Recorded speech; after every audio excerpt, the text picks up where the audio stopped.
This pad wicks gushes 90% faster, absorbs even more so you can feel dry, and locks odors in. Rethink your pad for up to 100% leak-free and odor-free comfort with the totally reinvented Always Ultra Thins. This is always like never before. At Tyson, we know taste is local. Some like their beef pit smoked, their chicken spiced all the way up, or their pork sweet and saucy. Local flavors, global impact. That's what feeding the world is all about. This is the Dean of the College of HBCU Sports, Kenyatta Cavill of Dr. Cavill's Inside the HBCU Sports Lab with Mike Washington and Charles Bishop. Come mix it up in the lab where the course lecture is in session every Tuesday from 6 o'clock p.m. Central Standard Time on Facebook Live, YouTube Spreaker, or the BCSN app, as we discuss all things about the HBCU sports culture, including exploring the week that was in the sporting HBCU diaspora, as well as the upcoming week of HBCU sports. With me, the Dean, the College of HBCU Sports, on Dr. Cavill's Inside the HBCU Sports Lab with Mike Washington and Charles Bishop. Course lecture dismissed. Itchy, squirmy, scratchy, family not getting clean? Get Charmin Ultra Strong. Go get 'em. It just cleans better. With a diamond weave texture, your family can use less while still getting clean. Goodbye, itchy squirm. Hello, cream bottom. We all go. Why not enjoy the go with Charmin? This is Brian Fulford. A.B. Drew and I are co-hosts of the BCSN Sports Wrap. We talk about all things related to HBCU athletics. From the games, teams, coaches, and fan interest stories, we cover it all. You can find our shows on Facebook at BCSN Sports Wrap, YouTube at MyJBN Online, and everywhere you listen to podcasts like Anchor, Spotify, Google, and Apple Podcasts. You can also find the show on the Jericho Broadcast Network's app. Make sure to download. We look forward to you joining the conversation and being a part of the show. Maureen is saving big holiday shopping at Amazon, so now she's free to become Maureen the Merrier. Food is her love language, and she really loves her grandson, like really loves.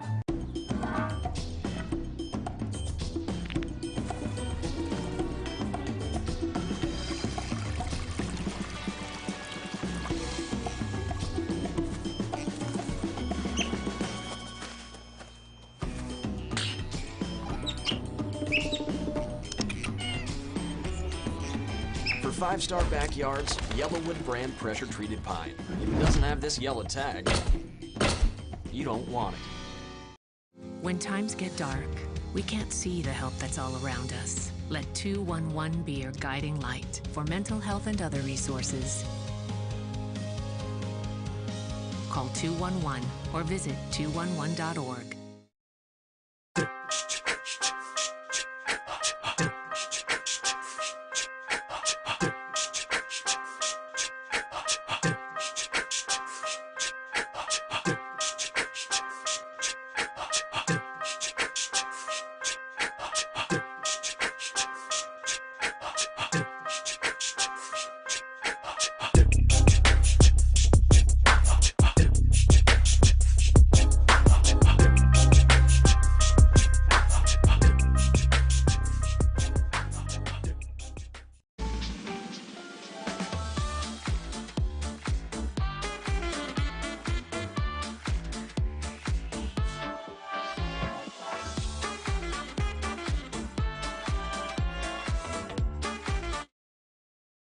It's never too early to plant the seed, to share the tradition, and instill a sense of pride in your HBCU with your little ones.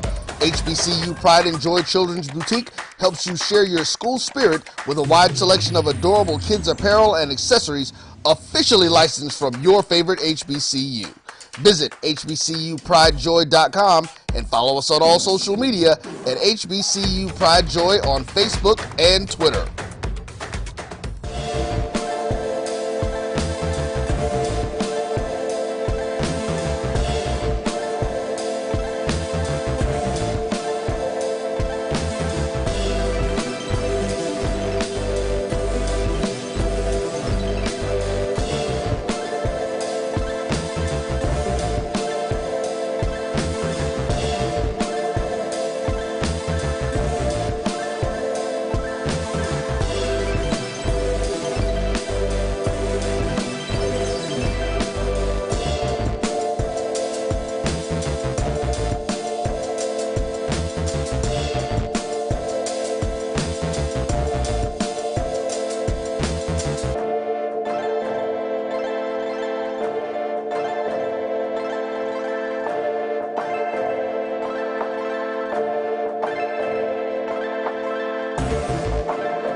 Jukebox proudly salutes the #1 university on planet Earth, the SU.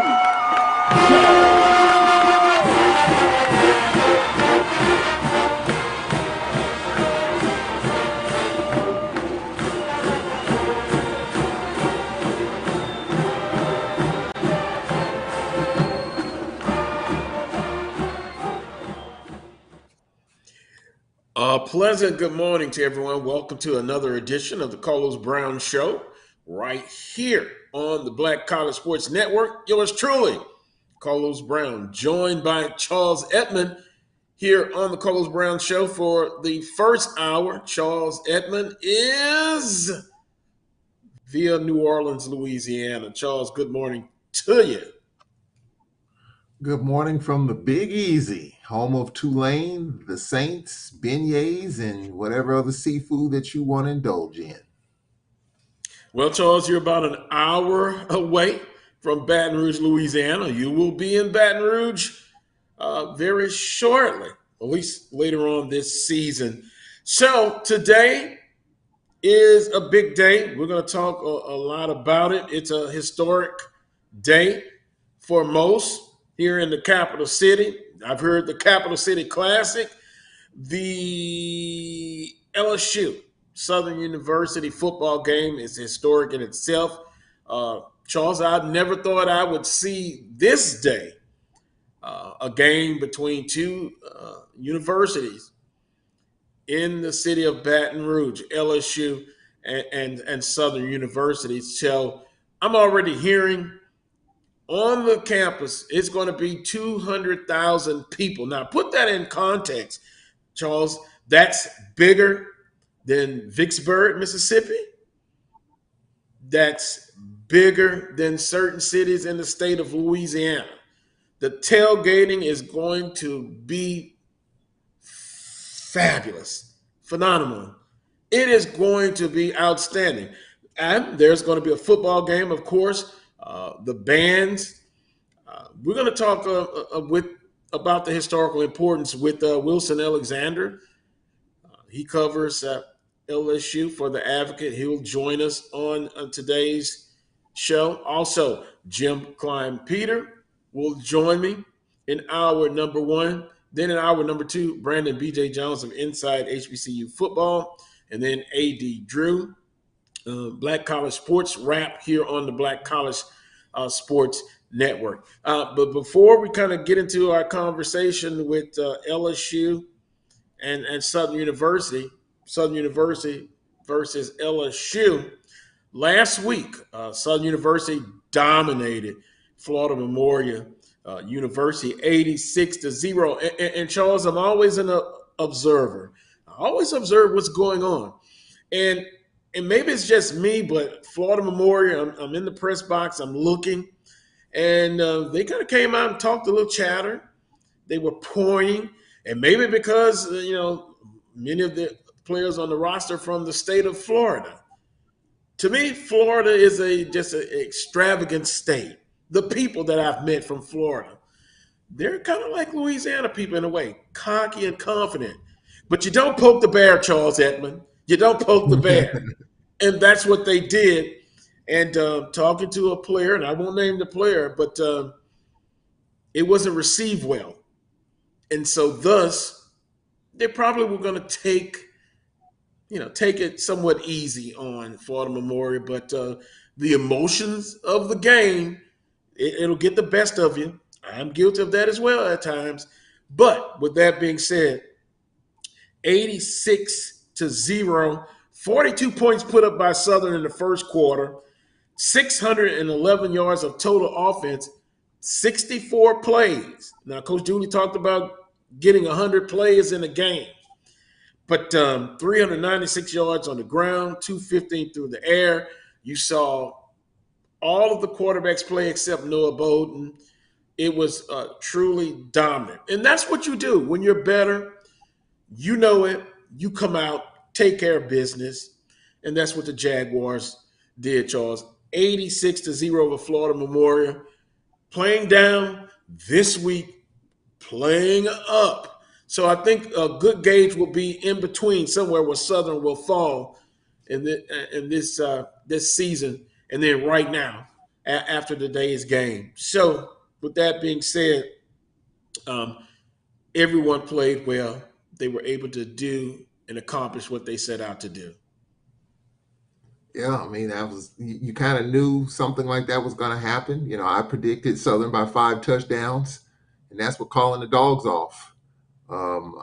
But the days of those type of things happening are done. Teams are going to put up as many points as they feel like they need to score, and that's what Southern did. And so they took care of business, as you mentioned. They played everybody on the roster just about. So mission accomplished. And now you got a big challenge coming up as you have this historical matchup with LSU. So I think it was a good start for Coach Dooley, but now you're looking at a big old tiger coming up at 6:30 tonight down in Death Valley. So it should be interesting to see if Dooley if that offense can do what it did against LSU like they did against Florida Memorial, which is not going to be easy.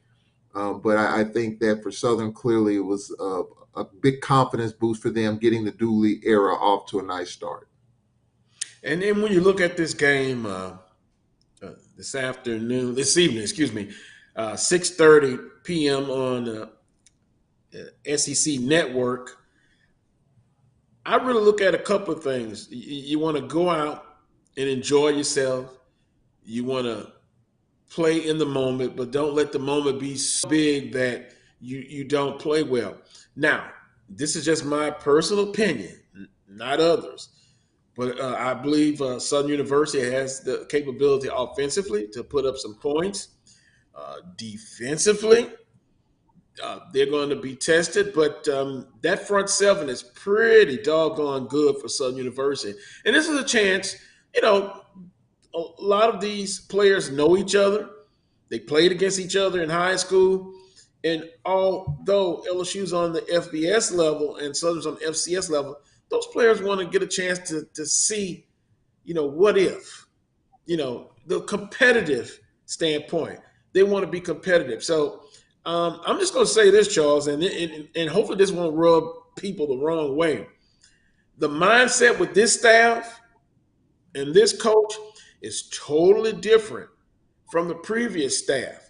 And there's conversation, well, hey, you're just going in, hey, financially it's going to be a huge windfall for Southern University, $760,000. But with this mindset, what I know of this head coach and the staff, they're going to come in and compete. And they believe that they can win the ball game. So you're going to see them come out and try to execute, and their game plan, they're going to try to execute it. Albeit the former staff, I just had question marks. That's just me with these type of games. Will Southern shock the world? That's kind of some of the things you hear on social media. Let's just play the game. And for Southern University, financially, it's a windfall. And then from a football standpoint, it's going to be to see where you stand as a football team. So, with that being said, I see someone is asking in the chat room, is Dumas playing? Now, I saw him last Sunday at a local store. And Charles, I said, oh, you all right? You're going to play? Because last week, tweaked his quad, wasn't needed, and dressed out, was on the sideline and was with his teammates and cheering them on. I'm going to say, yes, he's going to play. And that's one of the guys that, along with Jordan Lewis on the defensive side, see where they stack up playing against an FBS team. So with that being said, historic, the implications, bringing the city together. There's a history of that this city, like many other cities across this country, they've had some problems with the two groups getting together, two groups, the way things were. But I'm going to talk about it with our first guest. Charles, there was a meeting And between a guy that you know, Tony Clayton, Verge Osbury from LSU, Associate AD for External Operations, I believe, and the governor of this state. And after George Floyd and that horrible situation that happened, why not make it happen? LSU and Southern from a football standpoint. So they got together, and now you see this day has come, at least from a football. And a lot of people thought this day would never happen. So there's mixed emotions on both sides, I'm sure, Charles. Yeah, it is. And for me as a person who covers this conference, and you and I have talked about this on your show on many different platforms over the years, and I've said, man, I would love to see Southern and LSU play on the football field. And now that day has come. I wish I was even around Tiger Stadium. I wish I could just snap a finger and come 6:45, just be in the press box and snap a picture of those two teams on the field. And that's it for me. I think for me, just the nostalgia, just being a part of the history of that game, just wanting to see that happen. And now that it is happening, I'm glad, I'll be able to watch a little bit of it, but just to be around that situation is something special for me. And I tell you what, as far as the game is concerned, hey, LSU's reeling right now. I mean, the Brian Kelly era, one game in, and there are a lot of people that are questioning stuff right now. The special teams was awful. I watched the game the other night, and special teams cost LSU in a big way. You don't lose a game at the horn on a block PAT. That just can't happen, especially a Power 5 school like LSU. That just cannot happen. Now, if they lost in overtime, if they took it to OT and lost it in overtime, I'd let them off the hook a little bit, because you may have run out of gas, because you know how these things work. You make this great comeback and then you run out of steam. But you cannot lose that game that way against that team. Florida State is not even in the top picking order in the ACC. That's just a bad loss, literally a home game for you in the Dome. So I do think, though, there might be a little bit of emotional tension there. And I think that's why I think Southern might have a puncher's chance, especially early. I think Southern has to come out and deliver the first 2 or 3 blows early in the game. They cannot afford to let LSU get off the mat. And so right now, I think emotionally LSU's down a little bit. Southern's clearly up. And I think Southern has to take advantage of that early in the game, the first 7, 8, 9 minutes of the first quarter. LSU's got to go fast. Southern has to play fast, play well, play hard, and put LSU on its heels a little bit in front of the 102,000 that's going to be there. Yeah, a hard sellout. And, you look at that LSU ball team last week. Special teams. There's questions of, do you go for 2 after going 99 yards and you go down? But I can see that, Charles. I can really see it. You make it, you go for 2, and here's maybe some of the reasoning. They struggled up to that point with special teams, right? So if you go for 2, you got the momentum, you win it, you're out, you don't go to overtime, and then you don't have to rely maybe on another field goal to maybe win it in overtime. But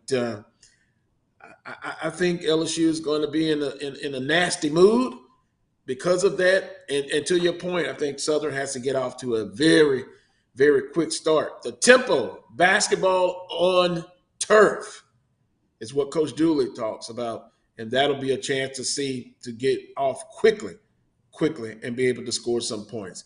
We're going to take a timeout. When we come back, I'm scheduled a visit with Wilson Alexander. He covers LSU for The Advocate. He joins me next. You're watching the Carlos Brown Show right here on the Black College Sports Network. We shall return. For my people that don't get to see me, trying to remind you who you are, just like in Romans 3. See, we about to blow across the world just like a day that's breezy. This motivation for the people and this classic Bible teaching say, make this for my people that don't get to see me, trying to remind you who you are, just like in Romans 3. See, we about to blow across the world just like a day that's breezy. This motivation for the people and this classic Bible teaching, motivation. We are making the virtual HBCU experience available wherever you live through Stillman Online. We offer online degrees in business, criminal justice, psychology, and religion. Stillman also offers technology badges in cybersecurity and data analytics. You can participate in all student activities, fraternities and sororities, internships, graduation ceremonies, and much more.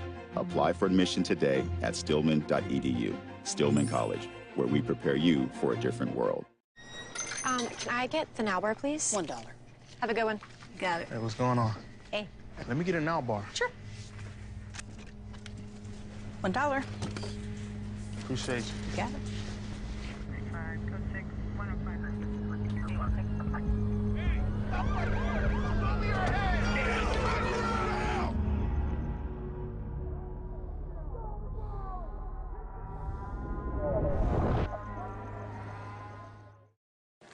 Supermarket sushi, really? No. Wait, Troy, you work here? I'm never not working. Like Head & Shoulders Scalp Shield technology, up to 100% dandruff protection, even between washes. Never not working, huh? Oh, Troy, you're such a good teacher. Yeah, I know. Never not working. Never not working. Never, ever not working. Are you serious? Never not working.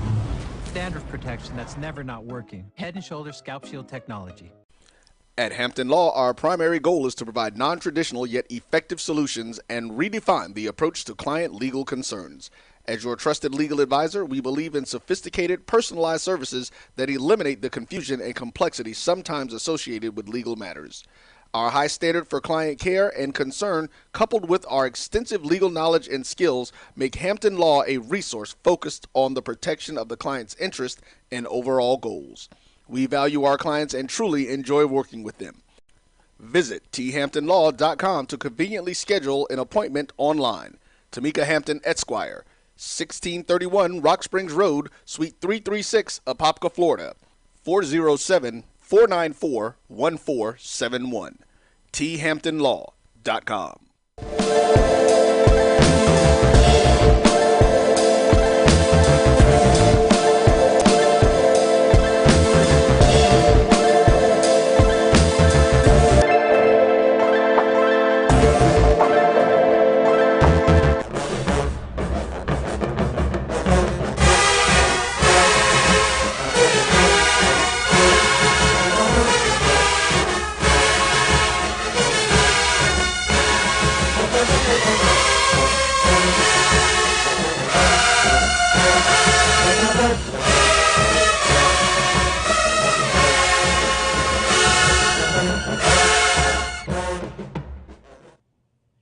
Welcome back to this week's edition of the Coles Brown Show right here on the Black College Sports Network. That was actually the Human Jukebox.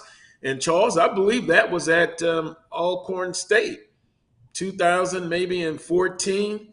The Jukebox, the 2022 version, will be in a historic moment at Tiger Stadium, Baton Rouge, Louisiana, and playing against the Golden Band from Tigerland. So many things to look forward to into tonight's ball game. Here to discuss LSU is Wilson Alexander. He covers LSU sports, athletics for the Advocate.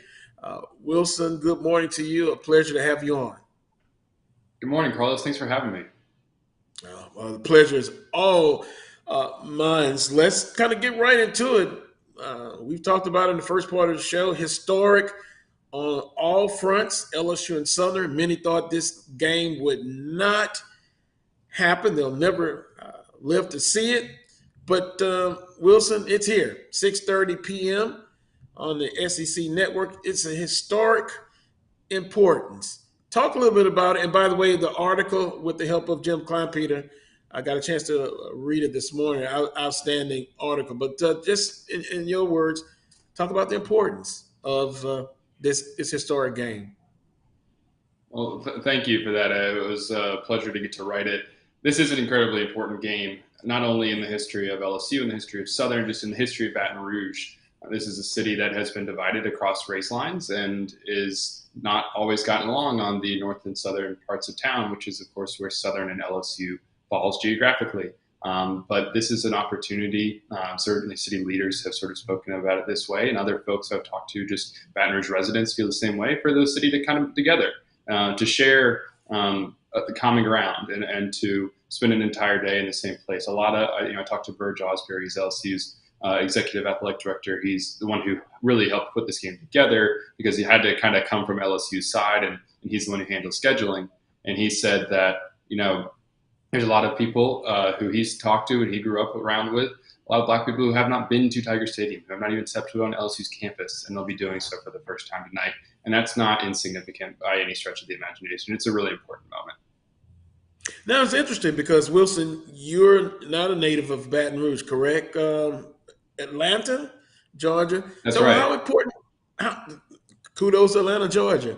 How important was it to put together a piece of writing like this to kind of give that perspective, that historic perspective? Because when I was reading the article, Burge Osbury, Tony Clayton, former Southern University board supervisor, and the present governor, John Bell Edwards, talking about putting this together. And then you talk about the death of George Floyd and how that kind of just moved things forward because they had talked about it before. But with that happening, it was like, okay, let's get this done.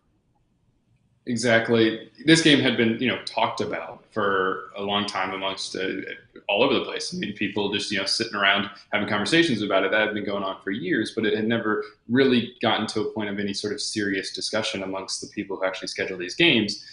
John Bell, I talked to him about it. He didn't want to overstate his significance in this and putting this game together, but there was a night at Ruth's Chris about 3 years ago where he talked to Burge and Tony and I think some others and said, guys, why not?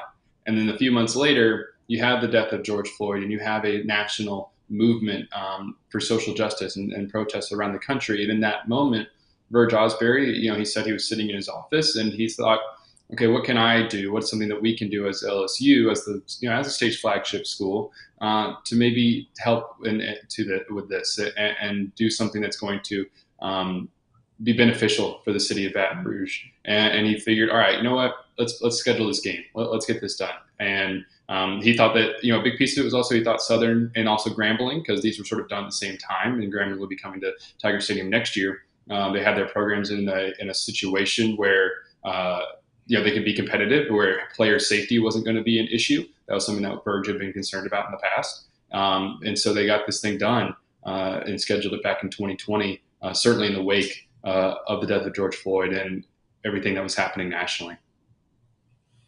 So from a historical standpoint, you kind of see the framework of how this game was talked about and then put together. With that being said, there's also another piece, the economic impact, not only for Southern University, but businesses, both local. Talk about that, because it's a public record about the contract that Southern University received, $700,000 for the football game, and then $60,000 to Southern University Foundation, and then tickets that were given to Southern University, thus leading to a hard sellout. But the economic impact of this game.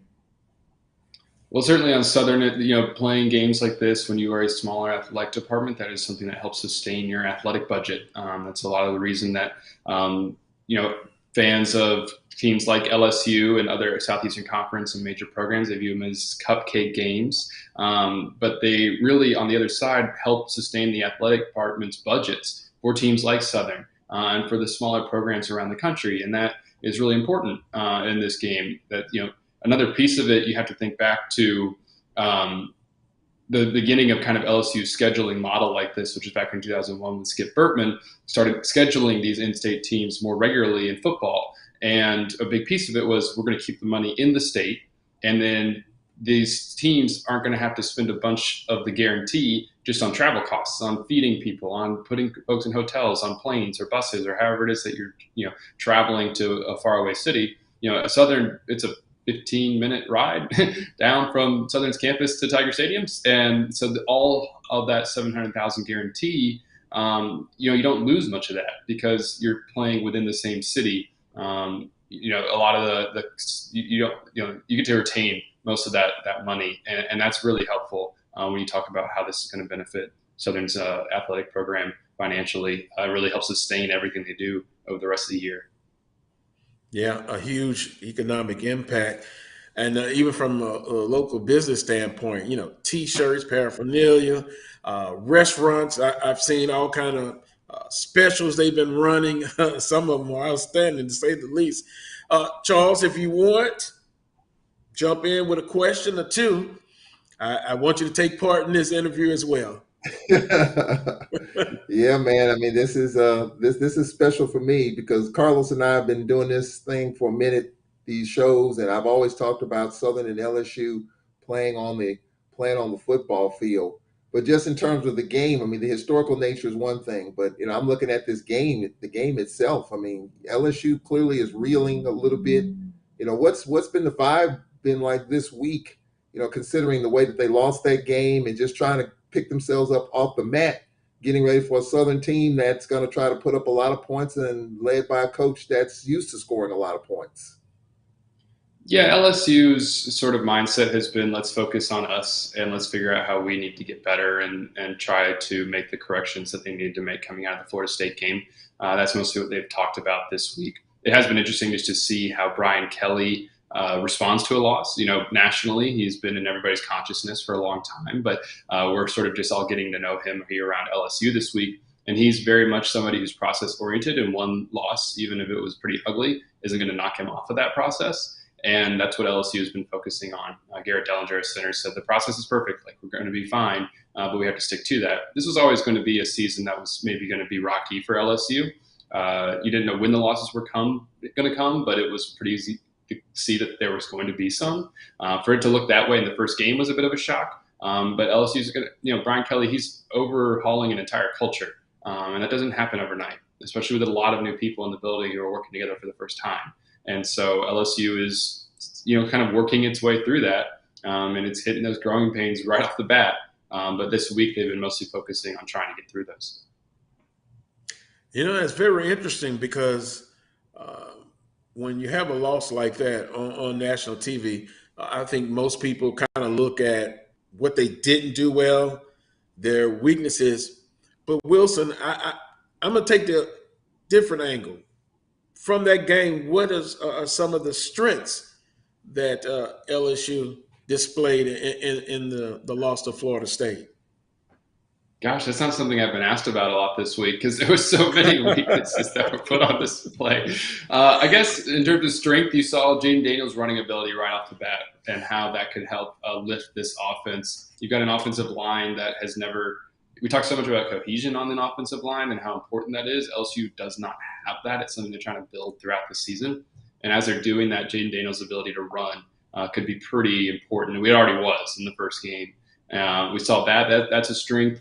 They obviously need, once they were able to get the wide receivers involved at the end of the game, you could see how capable that group is.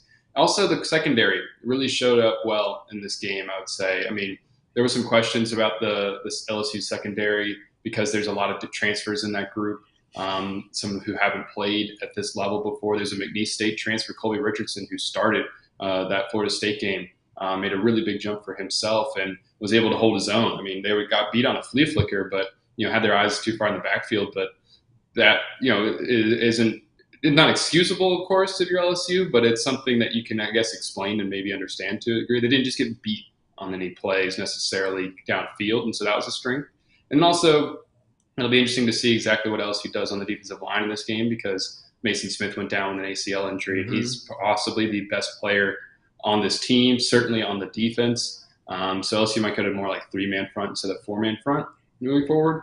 But the defensive line was able to, hold its own against Florida State for the most part and hold their leading running back, Trayshawn Ward, to under 50 yards on about 16 carries. So with that being said, guys, we know areas of improvement was my next point to cover, but I think you've kind of answered that.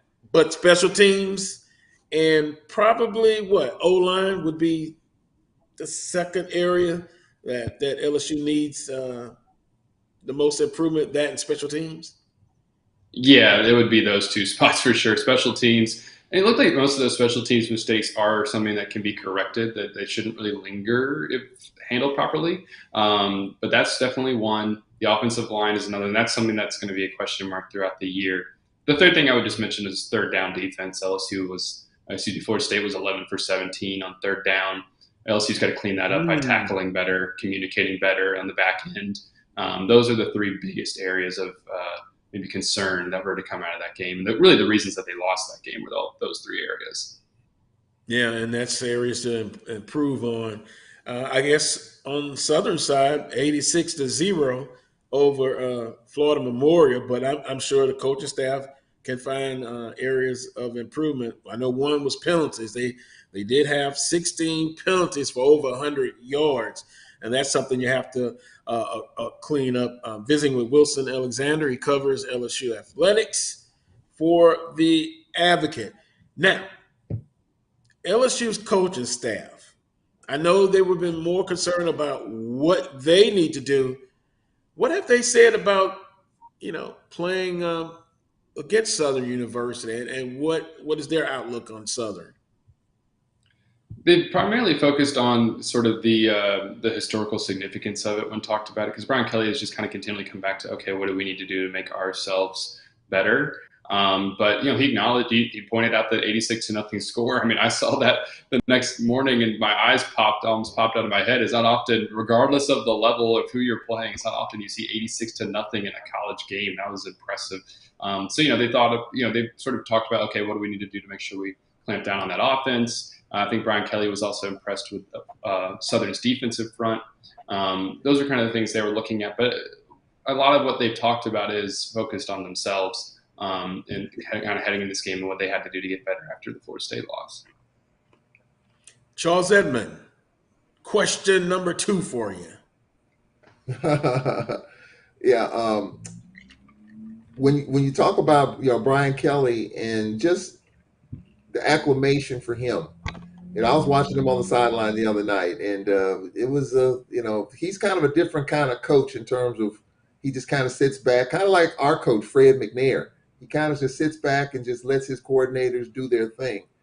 Talk about Brian Kelly in terms of getting acclimated to the SEC football down in the South. I know he made a comment that he should have been coaching down here a long time ago and all that. Just getting acclimated to SEC football compared to where he was at Notre Dame, where it was a lot different. It was interesting watching him in that game because you're right. There was a lot of moments where he was almost just sort of stoic and had his arms crossed and didn't quite say a whole lot, which is not really used to what we're seeing out of Brian Kelly. At least there's this perception of him coming from Notre Dame that he's going to scream until he's red in the face. And we didn't see that a lot. I mean, he certainly had his moments where he was trying to chew out a ref and he was yelling, but the Ali Gay had a targeting penalty and Brian just sort of crouched on the ground and just didn't say much and took his headset off. And it was almost sort of quietly assessing everything, which was kind of interesting because, like you said, the perception of him isn't really that. It's more loud and angry. But you mentioned sort of letting his assistants do their thing. That's kind of always been his approach. He wants to put everybody in a position to succeed and then he doesn't want to be a micromanager. That's something that a lot of people who I've talked to about Brian Kelly, they say that, he lets his assistants do their job. He's been, acclimating pretty well in terms of culture, I would say, but he's going to have to win to actually really acclimate. That's the thing that I always say whenever the culture question came up over the offseason, it's Nick Saban wasn't from around here and people liked him just fine because he won a national championship. It's the same way with Brian Kelly. He's never going to maybe do the things like Ed Orgeron did where it was clearly from Louisiana. But Brian Kelly wins. I think people will accept him just fine. You know what? I would agree with that because I remember when Nick Saban, his first press conference, and one of the local media guys was like, Coach Saban, how do you feel being in one of the most rapid fan bases and playing and coaching in a stadium that seats 90,000+ at the time? And I'll paraphrase what he said. He was like, well, I coached against Michigan. It was over 100,000 in there. So what is your point? Exactly. It's a cultural thing too. And I agree with you. You just have to win. That's for all local coaches because it can get pretty brutal, Wilson. And I'm sure you understand now, being here a while. They loved Ogeron to death until he didn't win consistently. And fan base could turn on you very quickly. With that being said, what does Wilson Alexander look forward to with this football game tonight? Besides the historical importance and the economic impact, what do you look forward to seeing the most at this game? The halftime show. I mean, yeah. I just because I think I think they're playing together. I think at halftime, you have these two bands coming and playing at the same time, and I think there's some kind of joint show, and so that's actually I think just going to be really cool. I'm hoping that the SEC network airs that for people who aren't at the game. They usually don't air halftime. I think they should. But in terms of the product that we're going to see on the field, I'm looking forward to seeing how Keishon Booty and some of these receivers kind of bounce back from a slow start against Florida State. I want to see how fast LSU comes out the gate. I also just want to see kind of what Southern does to try to knock LSU kind of off its base. If they throw some trick plays in there, are they gonna maybe do something like an onside kick or something? Are they gonna what sort of creative things is Southern gonna do in terms of play calling to try to rattle LSU?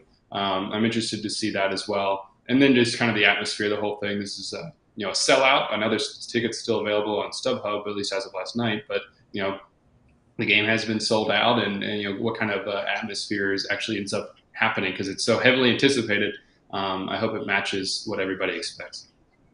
Yeah, and I'll just add, Southern, Coach Dooley says it's basketball on turf. So I think tempo is going to be interesting. Southern's going to go real fast, and maybe, just maybe, they can catch LSU off guard just a little bit, as far as the tempo. But, hey, it should be a very interesting game. SEC Network, 6:30 p.m. Historic. It's history, economic impact, all of that. Wilson, appreciate the time. Look forward to chatting with you again soon. Have a great rest of your weekend, and go Baton Rouge.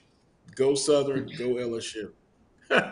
Absolutely. That's what the mayor said. I had a conversation with Sharon Weston Broom, and her final line was, "I'll leave you with this, go Baton Rouge." And so anyway, thanks for having me. It was a pleasure to speak with y'all. Thanks, Carlos. All right. Take care. Thank you. That was Wilson Alexander. He covers LSU athletics for the Advocate.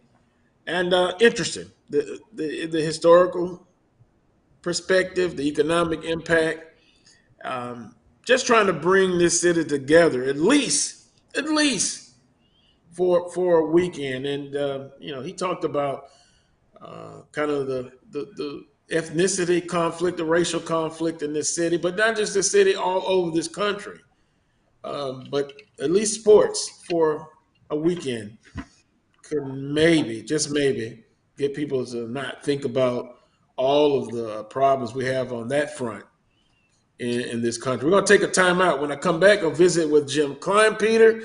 After Jim Kleinpeter, in hour number 2, Brandon B.J. Jones and A.D. Drew. You're watching the Carlos Brown Show on the Black College Sports Network. Follow the Black College Sports Network and all of our shows on YouTube. You can find us at MyJBN Online and on all social media at MyBCSN1.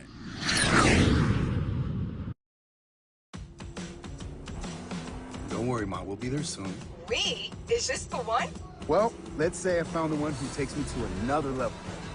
Always stays calm under pressure. Most importantly, the one that helps me discover the coolest places. This sounds wonderful. Come outside, I'll introduce you. You're here. Definitely the one. Introducing the all-new Nissan Frontier.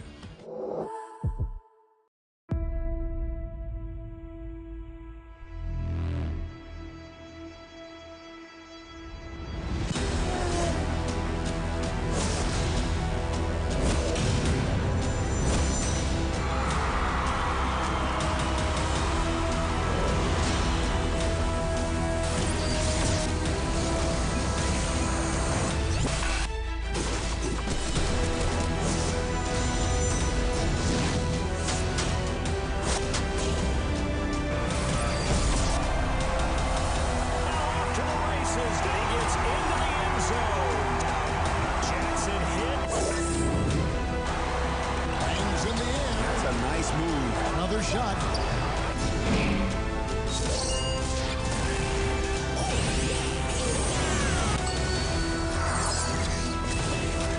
One enemy remaining.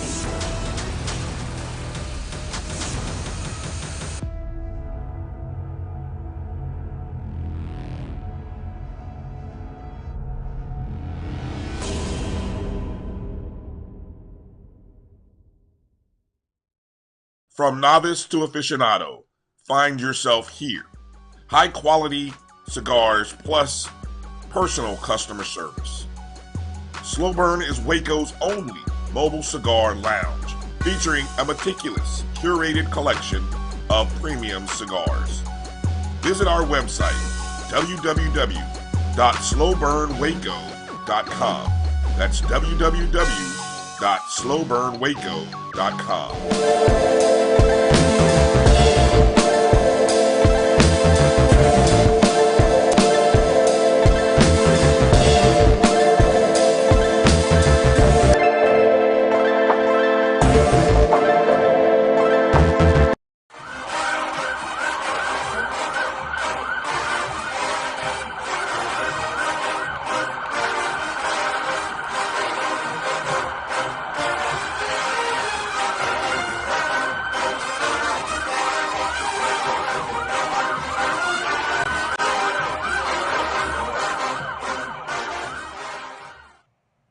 I tell you what, they will need a police escort. The football team, the band, 200,000. They talk about being on campus. Jim Kleinpeter, will you have a escort to get in, or you're a veteran of going down to Tiger Stadium? I know all the shortcuts. I know how to get where I need to go. Wow, really? I cut through people's backyards, down alleyways. So I know how to get where I need to go. Wow. Maybe I should have talked to you months ago. But welcome once again to the Carlos Brown Show here on the Black College Sports Network. We're going to visit with Jim Kleinpeter. And Jim, with you, I'm going to start with last week, a big victory for Southern University against Florida Memorial University, 86-0. And I was sitting next to you, and I kind of was eavesdropping. You were saying, looking to see if this was the largest amount of points scored by Southern University. What did you find out about that? Oh, well, it was the third most, actually. I was getting some information from Chris Powers, and we missed one. We thought it was the second most. They had 105 against Bishop one year, and then they also beat Jackson State, I think, 98-0 one year. So it's the third most, but that's still saying a lot. I'm sure there's a lot of schools in the country that have never scored 86, and certainly not too many that have scored 42 in a quarter. Yeah, you're right. Jackson State, I did see that, and I won't say any more about that because Jackson State fans watch this show, at least some of them, and I don't want to poke. I don't want to poke the bear like some of FAMU players when they came out on the field. And number two for not FAMU, Florida Memorial University, he was really animated. And talking to a player this past week, he said that didn't go unnoticed. And so that probably added a couple of touchdowns more to the to the game. But 86-0, you're right, huge. They were able to play everybody. They got off to a fast start. 42 points in the first quarter. Literally, the game was over. But they were able to accomplish some things. Now, one thing that they didn't, and Coach Dooley talked about it, and it's correctable, the penalties. But other than that, you couldn't find anything else bad, Jim. No, and you know what? First game of the year, penalties. I would expect teams to make have a lot of penalties.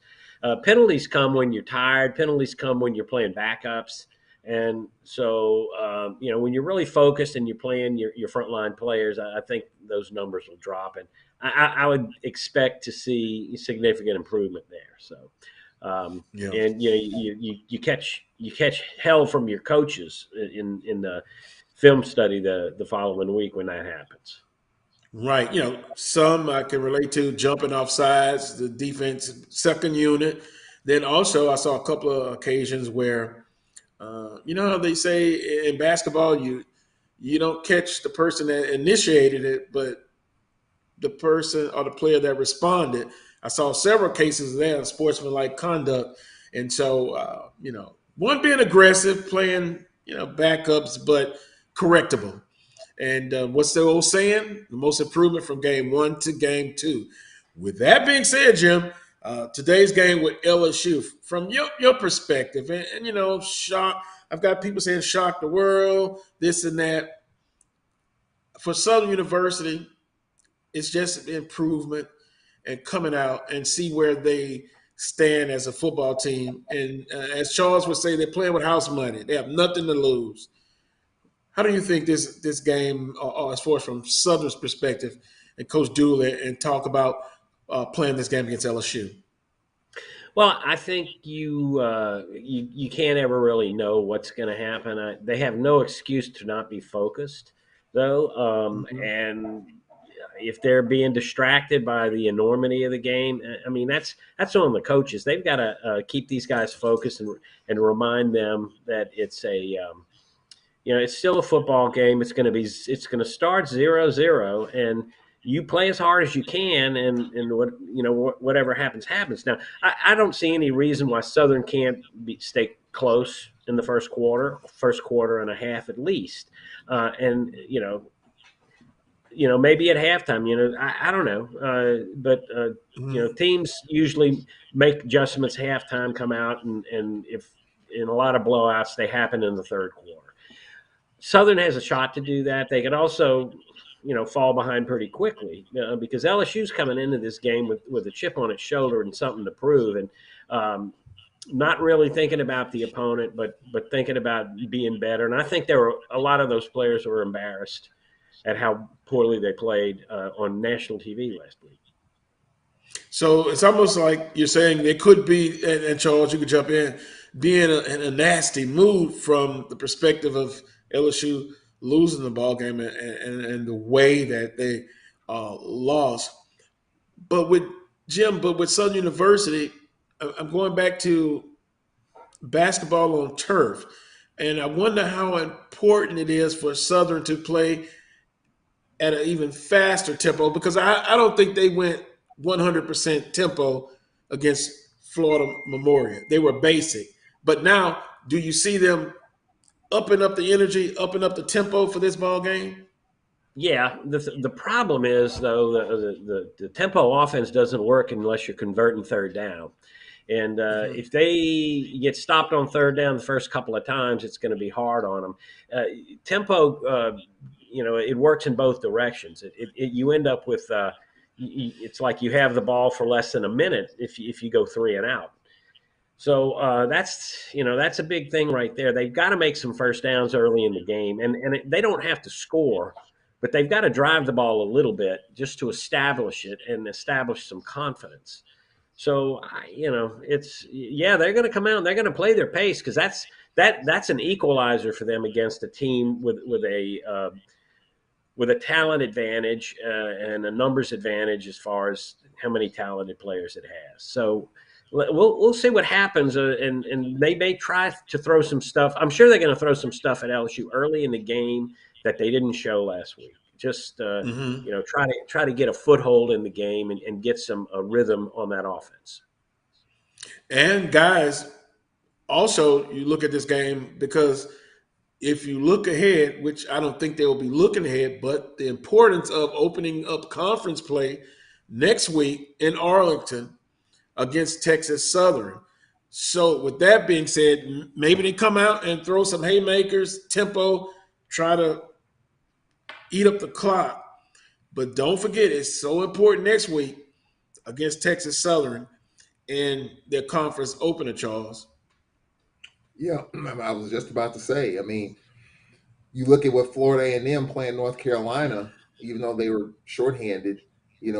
What do you have in the tank? Next week when you play Jackson State, and we all know what happened with that those 2 weeks. But Jim, I want to ask you. I think the previous guest. I think for me, defensively for Southern, and watching that LSU Florida State game the other night, Daniels, the quarterback, was terrific in his escapability and creating plays with his feet, extending plays. How big will that be because when he was in the pocket, he was pretty pedestrian, but when he got outside the pocket, he extended drives, picked up key first downs.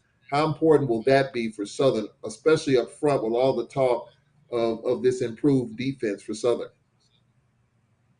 Well, I agree. LSU, there's nothing more frustrating than putting pressure on a quarterback, covering his receivers, making him pull the ball down, and then having him run for a first down. And LSU, but that was the only thing LSU had in the first half last week. It's going to be different this time.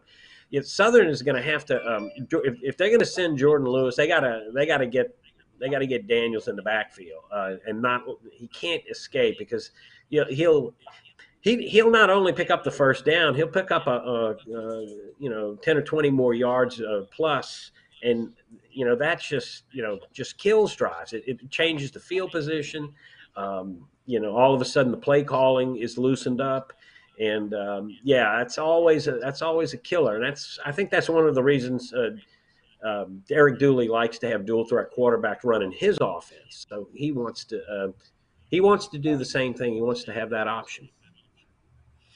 Now, and I think from a defensive standpoint, if we know that, the staff knows that, you're going to have to, you can use the word spy, account for LSU's quarterback. And I think that's, to you guys' point, that is important because he made plays when receivers were covered.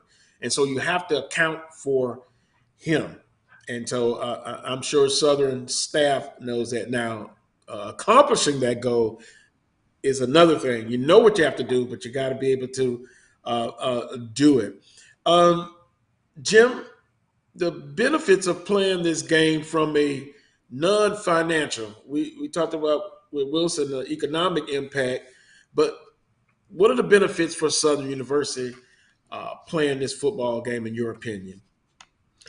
Great exposure. If you have a good showing, it'll help you in the rankings. People will see Southern. People, they're going to be on the SEC network. Players, all these players that play for Southern, they all have dreams of playing in the NFL. And if a scout's watching this game, and let's say somebody like Jeremiah Stafford has a good game blocking B.J. Olajari, suddenly, maybe the scouts want to take a look at him later in the season. So there's so many benefits, individual and team-wise, and that go beyond the pocketbook. Southern's it's gonna be a good memory for Southern. It's gonna be a good memory for Southern fans. It may help their attendance down the line at their own home games to have played this game in Baton Rouge. There's all kinds of things that maybe we won't even know what they are till later. So there's nothing but good can come out of this game. Yeah, and again, from the perspective, some people, and by the way, you helped Wilson Alexander with the article. I think everyone should read it. It's a really outstanding article, and it takes a look at the historical perspective and economic perspective, how the game was brought about, as far as with John Bell Edwards, the governor, Verge Osbury, and Charles Edmond's great friend Tony Clayton, all kind of gave their input into the football game. By the way, Tony has a huge tailgate down there, Jim and Charles, on LSU's campus for this football game. And, of course, I didn't get a personal invite, but that's all right. Hey, you're invited. Tony said everybody's invited. Yeah, everybody. That's true, but I wanted a personal because of the history between me and Tony Clayton. We're like oil and water. We don't mix sometimes. With you that need to being have him on your said, show then. You know what? I had him a couple of times, and not on the Black College Sports Network, but I'm going to send the invite out because we've got some things to talk about and his future impact on Southern University now that he's not on the board of supervisors. And I'll ask a tough question. Does he have input on the day-to-day operations? He'll say no, and I'll disagree. And but I'll say, wait a minute, Tony, that's right. You're not on the board anymore. I thought you were still on the board. He was there a long time. With that being said, who for Southern University?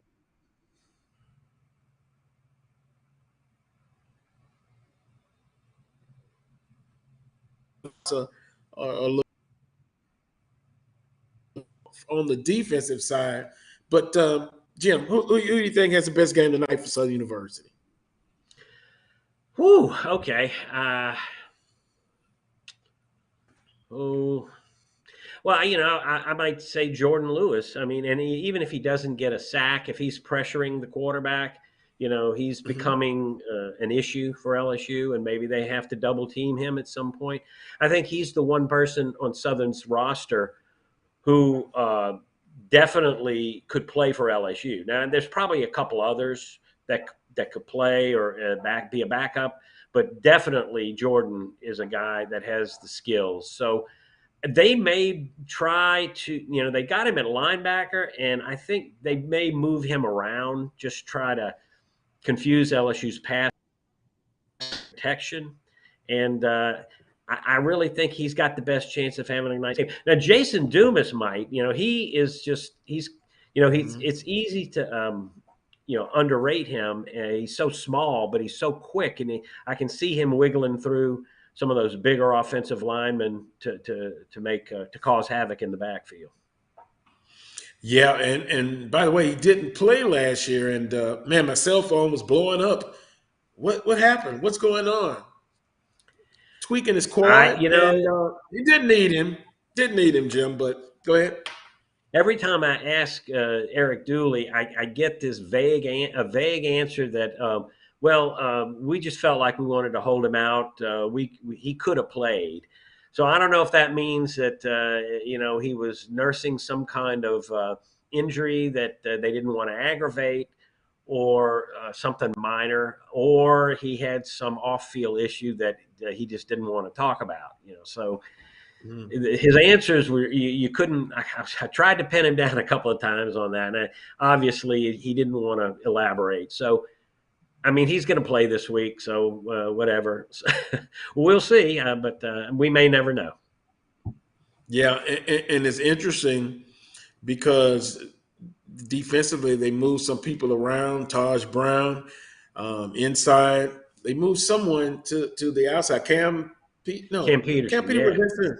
Yeah, so it's kind of interesting. I get the impression that it could be not the only time that you see some movement, week to week. Well, yeah, Cam can play defensive end. He's agile enough. You want your run stoppers on the inside, and Cam can move around. He's quick. And they have a couple other guys. That's the thing Southern has is they have depth this year. They didn't have that last year. They were playing people last year shouldn't have been on the field. So, I think you'll see some different alignments. And I talked to Henry Miller about this. I said, well, what is your base set? And he said, well, it doesn't matter because it depends on who we're playing. And whoever we're playing, that'll determine our base set. And then we'll work from there. And, I think Jordan Lewis, against anybody, he'll probably go to a defensive end in passing situations, like third and long, when they know, when both sides know there's a pass coming. So there's things like that. And then they got so many defensive backs now, they can shuttle them in and out and, play four cornerbacks sometimes. And I think they'll do a lot of that. Probably do a lot of that tonight. Well, Jim, appreciate the time. Glad you're going to be using that strategy of getting in Tiger Stadium. I know my shortcuts. And after, yeah, and then even afterwards, talk to some of my colleagues. 3 and 4 hours, they just wait till it's easier to get out. Charles, any closing comments? I know you have to take off. Get ready for your Tulane and Alcorn State. Alcorn's playing up. Yeah, Alcorn's playing up, playing a team that was 2-9 last year. If they can finish the task like they did that first half against Stephen F., they might have a chance here. We'll see. Yeah, and we'll talk about that a little bit about that next week. Was listening to that ball game, and I'll just say this: it reminded me of the Southern McNeese game last year. You had them second half when Alcorn scores 3 points, and I think Southern was shut out in the second half last year, or minimal points. And those are the games you really it digs deep in you because it's a FCS brethren, and you had them, and you couldn't close. That's the best way to put it. Well, guys, appreciate you coming on. We'll talk again real soon. Have a great weekend, Jim. Charles, have a great call and a great weekend, and we'll talk again next week. Thanks, That's Charles. it for Thanks for having me on. Thank you. My pleasure. That's it for hour number 1. We're going to take a quick time out. When I come back, scheduled to join Brandon B.J. Jones. We'll take a look at the conference games last week. Jackson State. They are who we thought they were. 59-3 over FAMU. Okay, I'm going to be honest. By a JSU moment. I had JSU win the game, but not by 56 points. Some people are saying they're untouchable. They want to dominate. Not so fast. It's still a lot of games to be played. You give them credit, they demolish FAMU. But we'll take a look at last week's ball games with Brandon B.J. Jones and then this week's ball games. You're watching the Carlos Brown Show on the Black College Sports Network. I will return. The human voice has always connected audiences with experiences. Major brands all across America have trusted Kever's voice time and time again. Conversational, powerhouse, intelligent, and sincere. That's the voice you need for your creative marketing process. KEAVERSVOICE.com. Kever's Voice, Kever's Voice, KeversVoice.com. Always on, all the time. Since 2002, Empowerment Resources, Inc., a nonprofit organization, has empowered more than 1,500 youth and adults in Duval and surrounding counties through its programs Journey into Womanhood, Girls Mentoring, Life Skills for Teens, and Parenting Education Coaching. To get involved with programs, volunteer, or donate, visit www.empowermentresourcesinc.org. Follow us on social media, facebook.com/empowerment.resources and instagram.com/empowermentJAX. Bounty versus the old family dish towel. Drying with a fresh sheet of Bounty leaves your hands cleaner than a used dish towel that can carry and redistribute food residue. So ditch the dish towel for better hand hygiene. Bounty, the quicker picker-upper.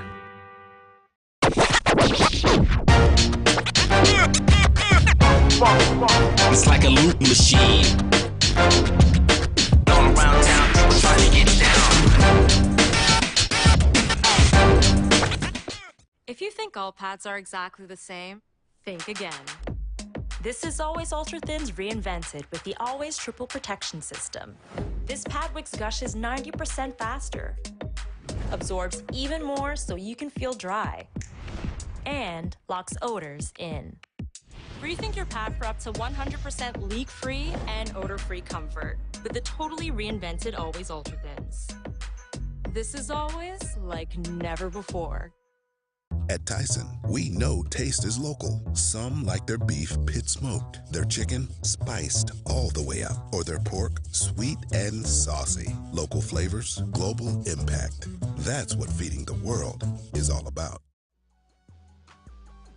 This is the Dean of the College of HBCU Sports, Kenyatta Cavill of Dr. Cavill's Inside the HBCU Sports Lab with Mike Washington and Charles Bishop.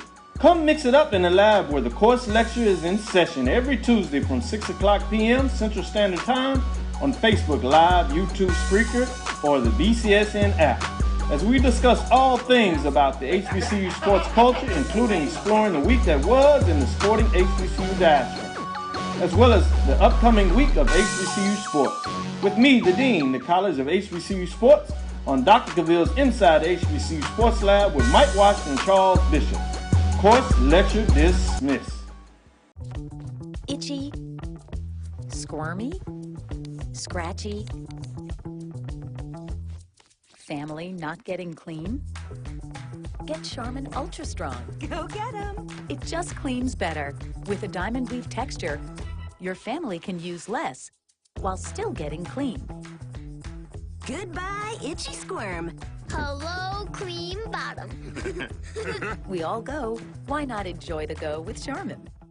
This is Brian Fulford. A.B. Drew and I are co-hosts of the BCSN Sports Wrap. We talk about all things related to HBCU athletics. From the games, teams, coaches, and fan interest stories, we cover it all. You can find our shows on Facebook at BCSN Sports Wrap, YouTube at MyJBN Online, and everywhere you listen to podcasts like Anchor, Spotify, Google, and Apple Podcasts. You can also find the show on the Jericho Broadcast Network's app. Make sure to download. We look forward to you joining the conversation and being a part of the show. Maureen is saving big holiday shopping at Amazon, so now she's free to become Maureen the Merrier. Food is her love language, and she really loves her grandson, like really loves.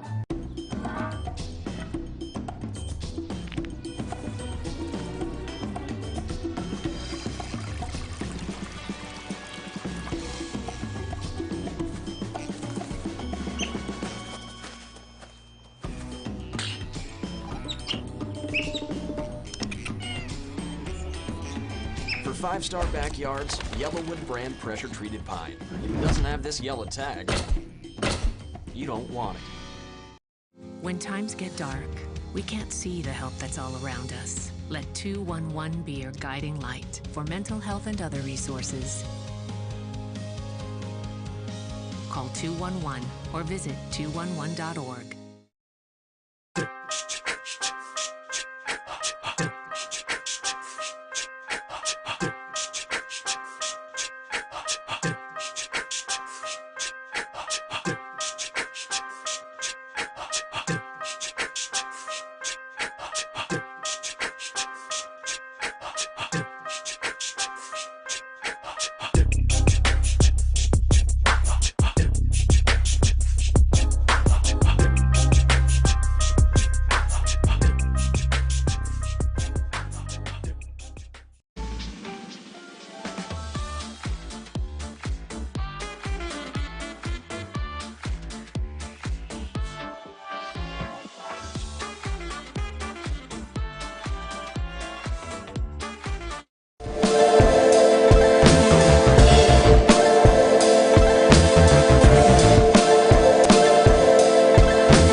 Well, that's appropriate. Southern University alma mater here on the Coles Brown Show.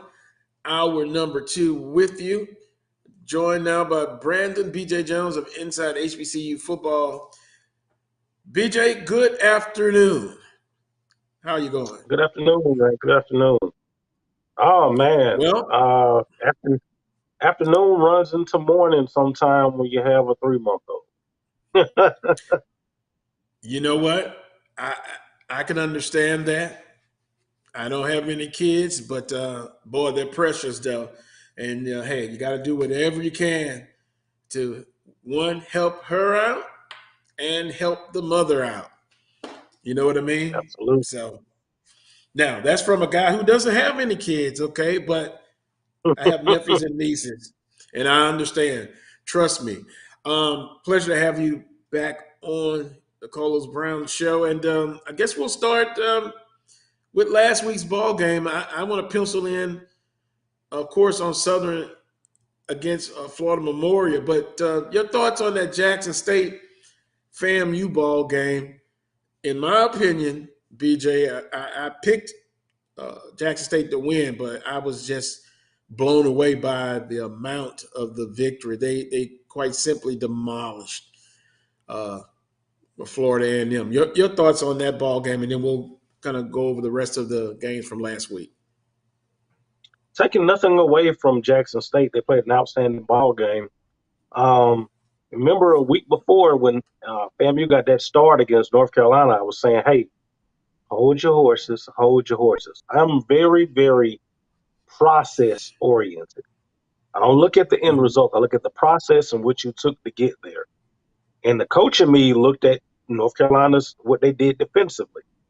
They played nothing outside of a base cover 2, a 2-man, and every now and then a cover 3.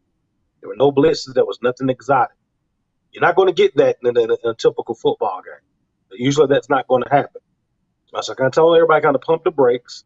And FAMU got out there, and we saw the difference between when you have someone who's not running what we call a practice team defense against you, and the bullets are live. It looks a lot different. But FAMU, quite honestly, Jackson State played an outstanding game. But this is something that can't be lost. FAMU quit last week.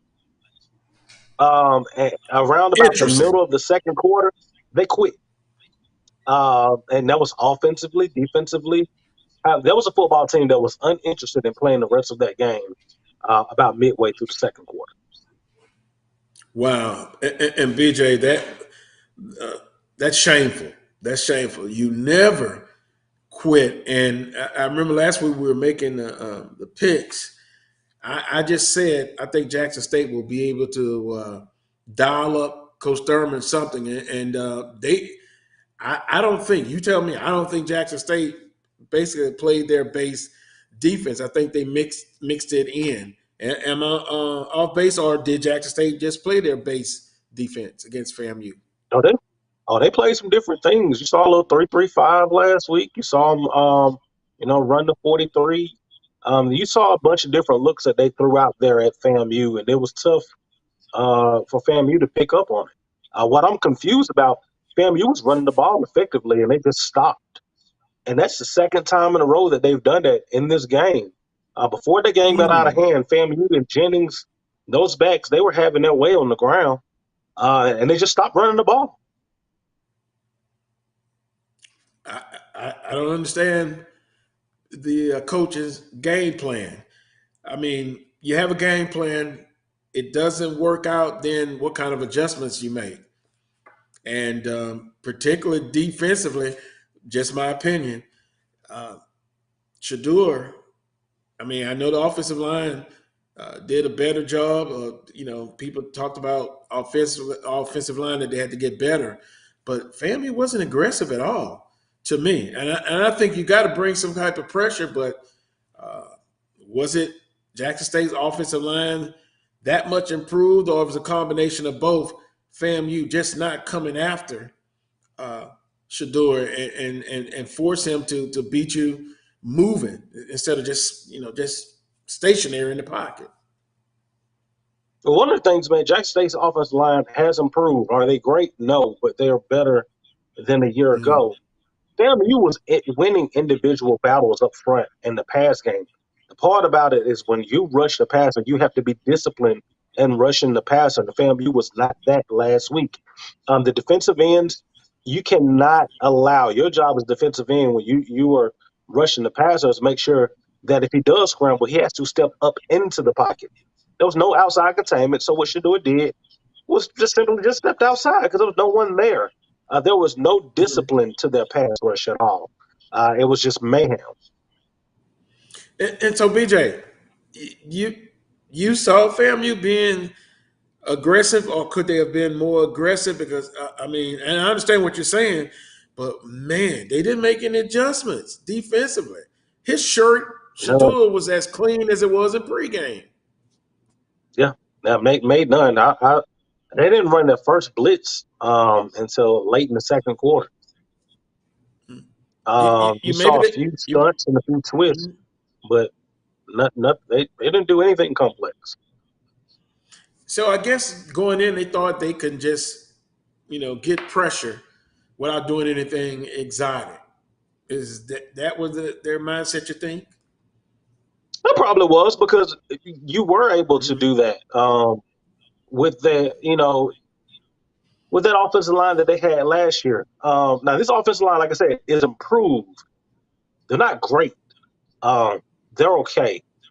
But when you have an undisciplined pass rush, because they were getting to Shador, he was just stepping outside of the pocket. And they would get to him. They just stepped away from him. And people were not where they were supposed to be. And that's what happens. Wow, that's not good. That's not good at all. If we look at the rest of last week's ball game, of course, Miami over Bethune-Cookman 70-13. Alabama State over Miles 21-13. Stephen F. Austin over Alcorn State 31-27. Prairie View over Texas Southern 40-23. Of course, Southern 86-0 over Florida Memorial. Arkansas Pine Bluff over Lane 48-42. I thought about what you said last week, BJ. That game, I said double digit, but only a 6-point victory. And then Arkansas State all over Grambling State 58-3. That's Stephen F. Austin Alcorn State game. To me, it reminded me of Southern McNeese last year. You had them. You had them. Second half, you were not able to have a successful second half, and you lost by 4. This game reminds me so much of Southern McNeese State last year. Southern McNeese, Alcorn McNeese, a la 2017, Alcorn McNeese, a la 2019. Alcorn was there, and special teams did them in. Special teams is that third of a game that people oftentimes forget about. Alcorn's punter did not have a great day. Stephen F. Austin's punter flipped the field and pinned Alcorn deep. They pinned them down to the 1 foot line once and put a couple of punts inside of the 5 and 10-yard line. You can't beat that. And man, it was coulda, woulda, shoulda for Alcorn, man. I was pulling hard for the Braves. Yeah, I was Is as Charles well. okay? He's okay. Okay? Let's check on Charles. He's All okay. right. We didn't get a chance to talk about it because he had to get ready for a Tulane and Alcorn State football game today at 6 p.m. But they lost their punter before the game, and boy, 2 shank punts, a short field. You're absolutely right. A close loss. Arkansas State over Grambling State. I had Arkansas State winning, but I didn't believe they'd win by 55 points. Grambling State, wow, 55-point loss to Arkansas State. Remember the Sun Belt. Your thoughts on that ball game? Grambling looked bad. Grambling finished the day with 159 penalty yards and 102 total yards. And it's Grambling offensively looks like Tennessee State offensively last year. Tennessee State was not a great offensive football team a year ago. They were averaging about 18 points per game. They're averaging about 287 yards per game. They were not a great offense. As Grambling's offense through one game looks exactly like that. And if Hugh Jackson's calling the plays, and if we're doing the math on that, because I've done it, that means through 12 football games as an offense coordinator at the collegiate level, his offenses are averaging about 15 points a game and less than 300 yards per game. Well, BJ, Tennessee State, by the way, they played a hell of a game against Eastern Washington. Offense looks totally different. The common denominator, Hugh Jackson was the offensive coordinator at Tennessee State last year. Is that correct? Correct. Something to think about. Unbelievable. I looked at a little bit of the replay. 6 quarterbacks. They played, a couple of quarterbacks? Didn't matter. they were outmatched, and then physically, it's just. And if you're not doing anything offensively, defensively, you get worn down eventually, and then they struggle in the beginning. Let's see. They got a tough opponent again. They're playing FCS Brethren tonight at 6 p.m. I predicted Grambling to go 0-3 to open the season. Let's see if I'm right. And then the next week they got Jackson State. Offensively, they got to get a lot better. Defensively, they got to get better. Can we say across the board, they have to get better? And hopefully the cliche, the most improvement from game 1 to game 2 is when that happens. But it'll be interesting to see what happens. Pine Bluff and Lane, 48-42. You said it. Lane was going to be a tough out. They proved to be that. Yeah, I just think that, Lane is on the upward trajectory, that football program. And honestly, I don't think a lot of Arkansas Pine Bluff this season. They have some talent there. Skylar Perry did some Skylar Perry things. They have some talent on the offensive line. But this Arkansas Pine Bluff team has not looked the same since the spring of 21. And I thought that this was going to be an upset loss for them. They got out of there with the win. They played North American University, who they should name their score against this week. And then, some real games will start for them next week. But it's going to be interesting to see how this season goes for one Doc Gamble and the Golden Lions of Arkansas Pine Bluff. And visit with Brandon B.J. Jones of Inside HBCU Football. Before we kind of take a look at the games this week scheduled for Saturday, September the 10th, Southern University, 86-0 over Florida Memorial. Kind of your thoughts on that game, and then playing up in a historic game against LSU. Your thoughts on both of those situations? Well, initially, man, when you look at that 86-0, you'll kind of scoff your nose at it. Florida Memorial the week before beat Edward Waters and really controlled that ball game until really late. That same Edward Waters team was in the knockdown drag out with Clark, Atlanta. So Florida Memorial ain't as bad as people think. They'll probably be like a mid-tier team in the SIAC. But either way, it's playing down. Southern did what they needed to do. They dominated an inferior opponent, and that's what you want to see. And they did it in all aspects of the game, offensively, defensively, and special teams. Now you want to play up. Now this is an opportunity to really make some noise. Southern doesn't have to win this ball game. If Southern wins this ball game, we're amazed, we're ecstatic. But if Southern comes in to give LSU a hell of a ball game, I think the word and I think the alarms are going to be ringing about this Southern football team. BJ, realistically, people have been asking me. I have a nephew that I'm going to disown very shortly because he's trying to mess with predictions and all that. I'm just predicting.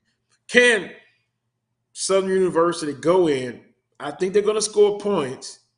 And this will be a gauge to see where they're at after week 2. And it also will tell us something, maybe, about going forward, because next week they got the conference opener, which is much more important than this football game. But it's a game. I think in previous staffs, I'm taking a shot, I guess. It's a different mindset with Coach Dooley and this staff going into this type of game compared to 2, 3, 4 years ago. They haven't had success, but I just like the mindset. Coach Dooley and that staff, they're going to go in and really, really try to win this ball game and compete. And that's what you want to see. And like you said, it's something that we haven't seen in the past. Our probably best game against one of these type of opponents was Memphis, 2019, when we went toe-to-toe with Memphis for a half. And I think if you see something like that tonight, it'll give people reasons to be excited, as if we weren't already excited. But even more reasons to be excited and kind of put some eyeballs down on Baton Rouge of saying, oh, okay, might need to pay attention to the Southern football team. Right. And even a half against Georgia. Although you Yeah. had a tragedy that happened in that football game, but it was a good first half. And if I'm not mistaken, what, a 20-7 at the 24-6? half. 20, yeah. 20-7. So, you look at that kind of execution and effort. I'm looking more for the effort and coming in and competing. I'm not so much worried about wins and losses in this ball game. It is what it is. BJ, some interesting games September the 10th. A team that everyone talks about. They played tough in their opening game against Tarleton State. Mississippi Valley State at Austin P, 3 p.m. on ESPN Plus. Another outstanding, tough effort by Mississippi Valley can be expected. Yeah, I mean, you would hope so, man. Austin P, man, that first week gave Western Kentucky all they could handle. Could have won that ball game, and it's going to be interesting because Austin P plays Mississippi Valley this weekend, and then they go to Alabama A&M next weekend. So it's going to be interesting to see, how they look against Mississippi Valley, what improvements Mississippi Valley makes, and kind of what's on the horizon for Alabama A&M. Yeah, it'll be an interesting ball game because you always hear they're tough. They're always in a football game. They're physical, but it should be good for to see them get that upset and get those victories after all that hard work. South Carolina State at Bethune-Cookman. These programs know each other. 3 p.m. ESPN Plus. What do you like in this ball game? Like South Carolina State, but I think it's going to be an interesting ball game. Remember, this one almost got away from South Carolina State a year ago. Bethune-Cookman made that late push, and this game ended up being a lot closer than you would have thought it would have been after that half. But I think it's going to be a close ball game. I think Bethune-Cookman is looking to make a statement that this is not the Bethune-Cookman of last year. But I think South Carolina State, at the end of the day, may be a little bit too much for the Wildcats. So after a couple of weeks, Bethune-Cookman, I was talking about in the summer, certain teams may be better, but the record may not indicate it. I think Bethune-Cookman falls into that category. Another school that's playing up, Alabama State at UCLA. They're enjoying themselves. They got there a little bit early, saw it on social media. Same situation that Southern is in. It's a game. No one's expecting you to win, but you come out, have fun, see where you're at, see where you need to improve. Alabama State and UCLA, of course. I won't ask for a prediction on that, BJ, but Coach Robinson and staff get to go to Cali and to see where their program stands for this season. And the good thing about it is, man, look, Alabama State started the season 2-0, which is you can't ask for better. So they carrying some positive momentum into that game. Getting out west, getting some kids some opportunities to see Alabama State. They hadn't seen them before, and talking to some guys down there, man, this is much more about recruiting than just the game. Yeah, because a lot of schools in the conference, they are going into California to try to get some student athletes. So that's an excellent point. That game, by the way, on the Pac-12 network. Albany State at FAMU. That's 5 p.m. on HBCU Go and other outlets. Interesting. Florida A&M, they need a victory in the worst way. They're reeling. Very disappointing game last week. Albany State, a team you can't look over. Interesting ball game. Who do you like in this one? Fam, you better look out. Albany State defending SIAC champions. You look at they held that Valdosta offense in the playoffs to its lowest point total of the year. This Albany State team is real. They bring back pretty much everything from a year ago. Fam, you better look out. I think FAMU will pull it out. I think it's going to be a little bit too close for comfort. Too close for comfort. I agree with you. FAMU on the win with that. Alabama A&M at Troy. Wow, Alabama A&M, their last ball game, UAB. They had extra days to think about it, but they're playing up again against Troy. I like Troy in this football game, but I want to see the improvement of Alabama A&M. Offensively, they've got to get it going across the board, but specifically offense. Can they get on the scoreboard?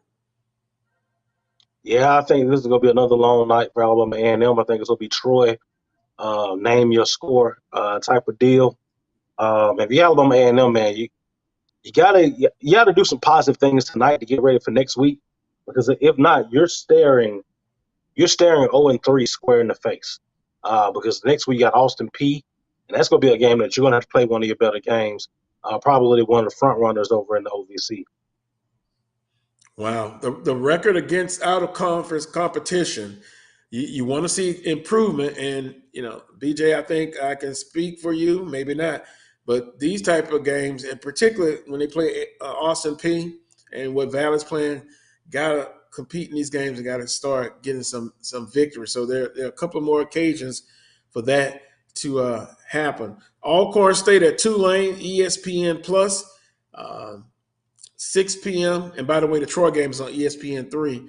Alcorn State, I think they'll give a good accounting of themselves, but I think Tulane is going to be a little bit too tough for them. But I like Alcorn to make a game of it. Yeah, I do too. I think Alcorn can hang around for a little bit.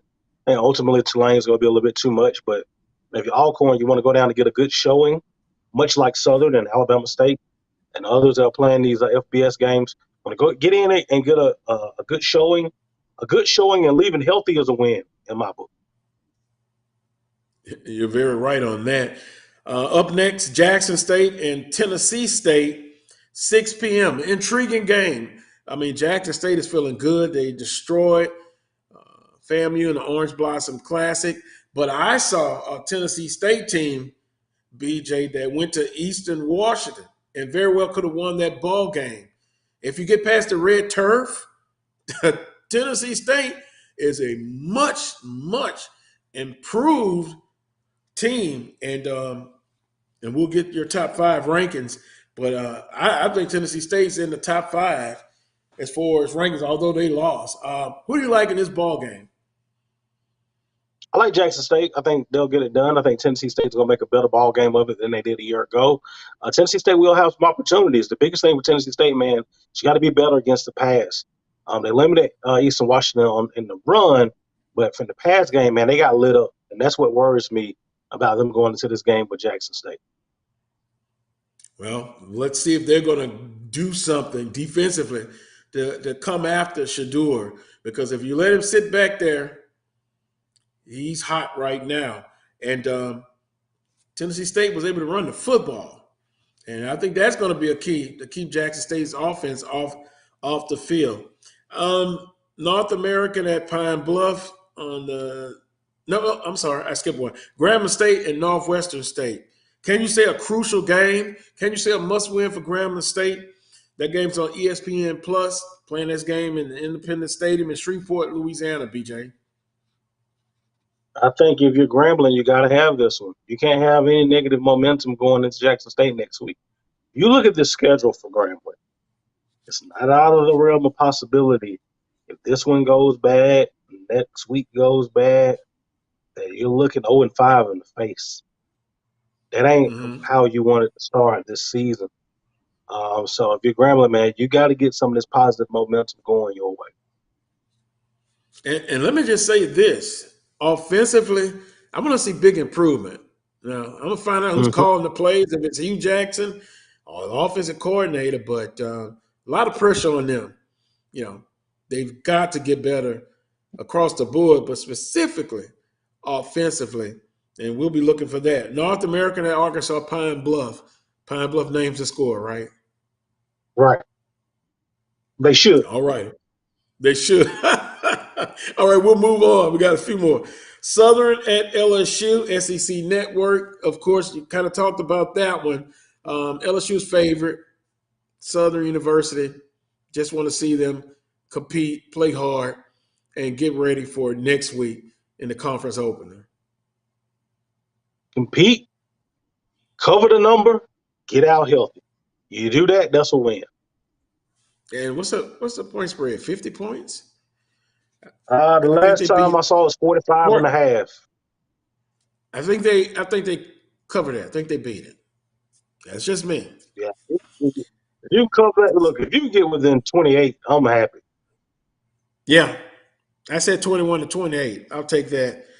Yeah. Texas Southern at North Texas and Prairie View A&M at Abilene Christian. Whoa, Texas Southern. Some of our colleagues had them, and of course it's still early, getting second in the West. Charles Bishop, Some of A.D. them have them Drew. winning the West. Interesting. I'll totally agree to disagree on that one, but they're playing up. North Texas. Can Body get more involved, have a better game offensively? Can Texas Southern get it done? Defensively, can they kind of play respectable? We shall see. BJ, you're looking like you don't believe that. But no, BJ, Texas it's going to be Southern, a tough one. Huh? Texas Southern is bad everywhere that you can't be bad. The offensive line and the defensive line, they're worse than a year ago. Mm-hmm. You cannot be that. It doesn't matter what Andrew Body does if you can't keep him upright. And that was the problem a week ago. Interesting. I wonder what our colleagues were thinking. You know, they were thinking conference only, maybe in the conference. But if you're not playing good football in non-conference, I think those habits continue in the conference. I don't know. I'm just trying to go in their minds, BJ. I look at it from the standpoint, if you expect to be bad out of conference but good in conference, then what statement are you really trying to say about our conference? Do you think it's just that bad? Interesting question. I've went on the record saying you got to compete and start winning these games, and so to me it's.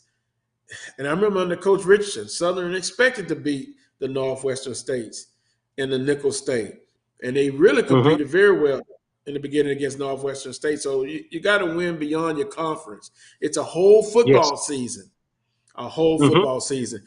Prairie View, big win over Texas Southern at Abilene Christian, FCS ball game. Who wins this one? Oh, man, I hope Prairie View can get it, man. I'm leaning Abilene Christian, man, but I hope Prairie View can get it, man. This could be a statement game for Prairie View. A lot of people wrote them off. I told you guys at Media Day, I ain't writing off Prairie View. I mean, telling people, whoever wanted to listen, I'm not writing off Prairie View. Man, this could be a statement game for them. My heart says Prairie View, my head says Abilene Christian. And it's 7 p.m. on ESPN Plus at Abilene Christian. It'll be an interesting game. I'm going to take Abilene Christian in this ball game, but I think Prairie View will have a good accounting of themselves. At least I'm hoping that. BJ, the SWAC players of the week, of course, Shadura Sanders, Jackson State, Lewis Matthews, Grambling State defense, Maurice Lloyd, Arkansas Pine Bluff specialist, and Javon Howard of Alcorn State, newcomer of the week. BJ, as we close this segment, you got anything of importance or more importance that you want to share? Game of the week, in your opinion? Oh, man, game of the week, I would say Tennessee State, Jackson State. I think that's a key ball game to really see how far Tennessee State has come. If there's a 1B, it would be South Carolina State and Bethune-Cookman. Good old MEAC SWAC matchup. I think it's a statement game for Bethune-Cookman because I think Bethune-Cookman wins this game. We look at the boys from Daytona completely different than what we do right now. I would agree. A lot of matchups, a lot of conference games on television, whether it's ESPN Plus, HBCU Go, individual schools networks, LSU and Southern on the SEC network. So a lot of good football games to be played. BJ, enjoy the rest of your weekend. We got another conversation to have next week, and we'll see you next week. I'm looking forward to it, Carlos. Have a good one. All right, you too. That was Brandon B.J. Jones here from Inside HBCU Football. I'm going to take a timeout. I'm scheduled to talk with A.D. Drew, and I believe A.D. Drew was one of the guys, along with Charles Bishop, I believe, to say Texas Southern would do very well in the Western Division. We'll give it an opportunity to say whether he still believes in that or he can take another direction. We'll just see. But A.D. Drew coming up next. You're watching the Carlos Brown Show on the Black College Sports Network. It's never too early to plant the seed, to share the tradition, and instill a sense of pride in your HBCU with your little ones. HBCU Pride and Joy Children's Boutique helps you share your school spirit with a wide selection of adorable kids' apparel and accessories officially licensed from your favorite HBCU. Visit hbcupridejoy.com and follow us on all social media at HBCU Pride Joy on Facebook and Twitter.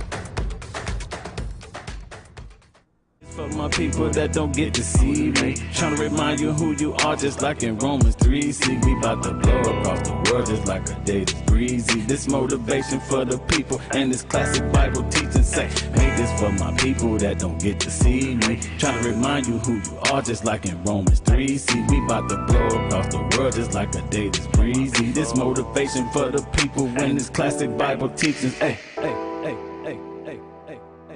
motivation. We are making the virtual HBCU experience available wherever you live through Stillman Online. We offer online degrees in business, criminal justice, psychology, and religion. Stillman also offers technology badges in cybersecurity and data analytics. You can participate in all student activities, fraternities and sororities, internships, graduation ceremonies, and much more. Apply for admission today at stillman.edu. Stillman College, where we prepare you for a different world. Can I get the now bar, please? $1. Have a good one. Got it. Hey, what's going on? Hey. Let me get a now bar. Sure. $1. Appreciate you. Got it.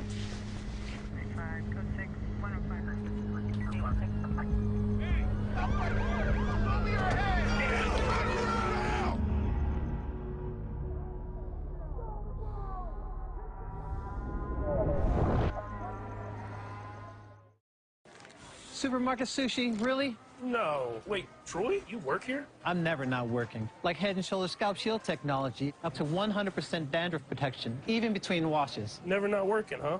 Oh, Troy, you're such a good teacher. Yeah, I know. Never not working. Never not working. Never, ever not working. Are you serious? Never not working. Dandruff protection that's never not working. Head & Shoulders Scalp Shield technology. At Hampton Law, our primary goal is to provide non-traditional yet effective solutions and redefine the approach to client legal concerns. As your trusted legal advisor, we believe in sophisticated, personalized services that eliminate the confusion and complexity sometimes associated with legal matters. Our high standard for client care and concern, coupled with our extensive legal knowledge and skills, make Hampton Law a resource focused on the protection of the client's interest and overall goals. We value our clients and truly enjoy working with them. Visit thamptonlaw.com to conveniently schedule an appointment online. Tamika Hampton Esquire, 1631 Rock Springs Road, Suite 336, Apopka, Florida, 407-494-1471. thamptonlaw.com.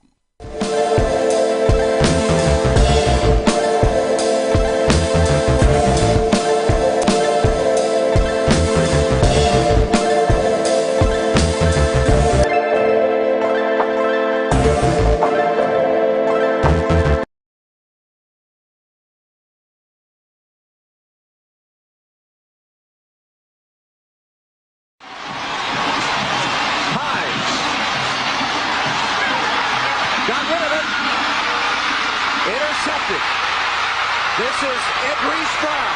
This could be 2 points. It doesn't matter. Being chased by Scotty Anderson. And he will take it in, I believe, but it's academic.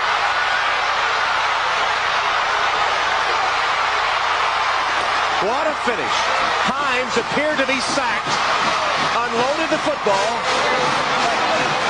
and it was intercepted by Edmond Brown, the leader of the secondary for the Southern Jaguars. This game is unbelievable. Every year, there are penalties down, and the game cannot end on a defensive penalty. They had pictures of the championship ring in everybody's locker room. Coach White grabbed the ring. The championship ring you get this year. We're going to get this year, right. Coach White grabbed the picture of the ring and tore it up. And as I saw the paper fall to the ground, I could just see my season falling away. And all the hard work, the hard labor we put in. And that was my turning point to pick it up for the second half. And I think that hit the heart of everybody in the locker room. And that's what took it. That's what helped us take it to the next level. Agree? I agree the same way because I believe I looked at the market at the time when he was when his head dropping. I can remember Coach White ripping the paper up at the same time. And I remember me turning around and they had a picture right behind me and I grabbed it and I looked at it and I tore it up too. And I mean, like DeMarcus said, it hit the heart and I wanted another ring. Let's talk over.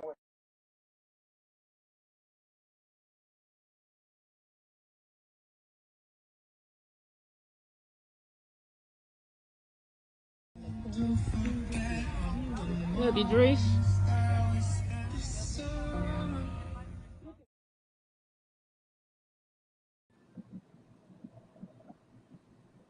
Boy, that was tough. That was tough. Dries Brown, former Southern University football player, and I still get chills today at Bayou Classic. Graham attempting a 2-point conversion. He intercepts the ball and go all the way down the field. He goes. And the funny thing about that, I started running too. And then I realized I'm not an athlete. But journey well, Idris. Lost him, former Southern University safety. A.D. Drew, good afternoon. You're driving, sir. How are you? I am fine. I've just pulled on the campus of Clark Atlanta University for today's game versus Erskine. Interesting. Clark's favorite. They're going to take it? Clark is favored. I think can take it. You know, this is Coach Willie Slater's home debut here in Atlanta. So I am really looking forward to this particular matchup. Indeed. A.D., I was kind of picking at you. Oh, in the I've been last watching segment. the whole show, man. Okay. I do believe you think highly of Texas Southern, although it's still plenty of games left to be played. But Texas Southern, man, Prairie View over Texas Southern, you have an opportunity. You're still riding with Texas Southern in your predictions. And where did you have Texas Southern predicted in the West?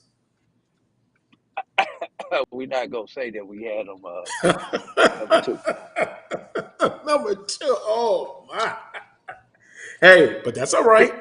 Hey, you felt and believed that they were gonna do well, right? Yeah. Here's the problem. It is too early for overreaction. You know, question number 1. Is Jackson State that good and FAMU that bad? No and no. And that's just a microcosm of which we have to deal with, those overreactions that we as fans have after week 1. Excellent point, AD. Excellent point, because on social media, man, some people believe Jackson State, nobody will come within 21 points of them. You're right. It's so early. Don't overact. It's a lot of football left to be played. But AD, Alcorn and Stephen F. Austin, very disappointing game. Alcorn State winning most of the game, couldn't pull it out in the second half.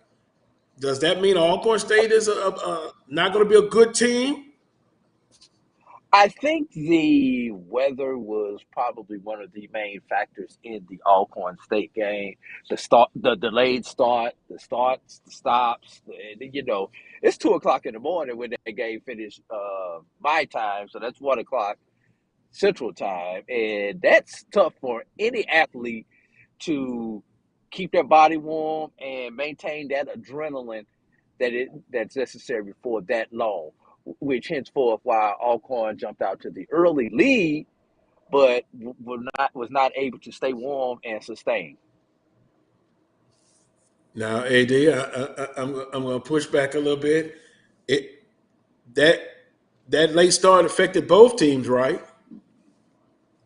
Just like some people Correct. have told me, when it's raining, it rains for both teams, not just one.